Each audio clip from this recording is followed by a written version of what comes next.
elas vão filmar uma outra. A Pamela e a Carolyn. Quando eu comecei o Janela Periférica, isso foi em 2013, 12, 13, por aí, a gente ainda tinha uma relação muito diferente com a internet, né? Assim, claro, ela já estava consolidada, mas esse boom que a gente teve agora, né, dessa coisa do YouTube, dos youtubers, desses digitais influencers, enfim, é uma coisa recente comparada ao que eu comecei a estudar lá atrás. E ainda continuando trabalhando, porque enfim, continuei trabalhando com educomunicação, eu fui percebendo o quanto isso tem mudado a maneira como o adolescente se comunica, né, e se vê também. O Janela, quando eu estudei lá enquanto graduação, né, enquanto TCC, eu trabalhei especificamente a televisão, né?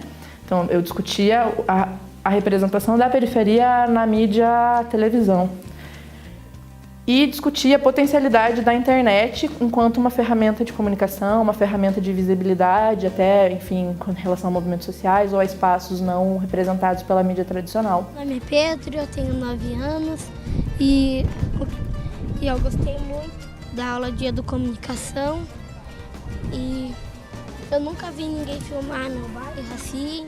Uma coisa que eu percebia muito, assim, e percebo até hoje no Janela Periférica, é que quando a gente chega nesses espaços e começa a discutir o quanto é possível sim ter voz, o quanto é possível discutir coisas que acontecem ali naquele local e que ninguém fala, ou que se fala de uma maneira muito afastada, né, muito sem realidade local, o quanto é possível discutir isso sim e ser ouvido, né? E aí eu já ouvi muitos questionamentos das crianças, assim, tipo, beleza, a gente vai filmar aqui, legal, mas quem que vai assistir isso, né?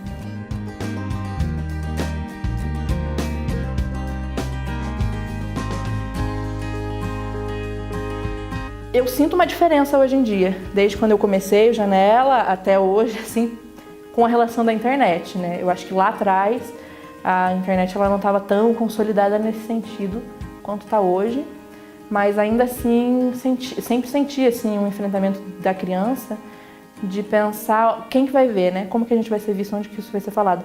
E é por isso que o Janela Periférica surgiu na ideia de ser um web documentário, porque isso é uma coisa que eu discuto, assim, a comunicação a partir da internet, ela possibilita que pessoas que até então nunca tiveram voz, né? Nunca puderam ser ouvidas, passem a ser ouvidas.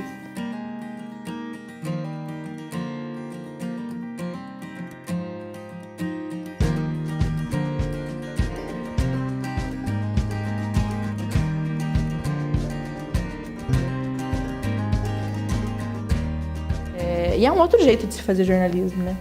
Eu acabei indo muito para o cinema porque eu sempre fui dessa área, né? Eu comecei a trabalhar desde muito jovem com documentário, então eu sempre fui da área do audiovisual. E essa é uma discussão que já tive com várias pessoas, assim, né?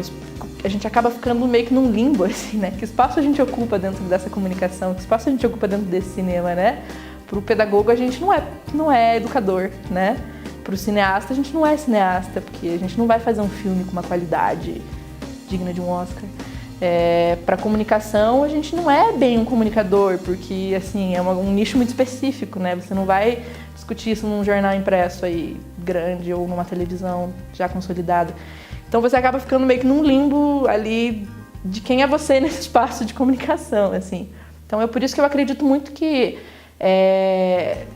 esses projetos de alguma maneira têm que se relacionar e tem que trocar ideia, porque é para que a gente consiga se fortalecer, né?